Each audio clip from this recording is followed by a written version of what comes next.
ampalaya for our lunch. For today, our lunch, ampalaya. Tapos, pangat. Yan. Pangat with kamatis. Pangat tilapia with kamatis. And then, we have paksiw na bangus. Yan. Paksiw na bangus.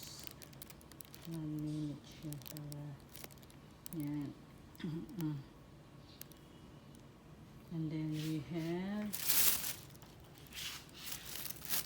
the pork chop for the kids. Pork chop.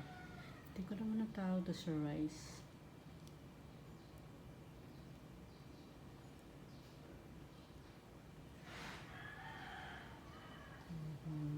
Ito. Tapos ito, hindi ko alam itong rice na ito. Hindi ko alam tawag dito with the rice. Yan. Hindi ko alam anong tawag dyan. Rice.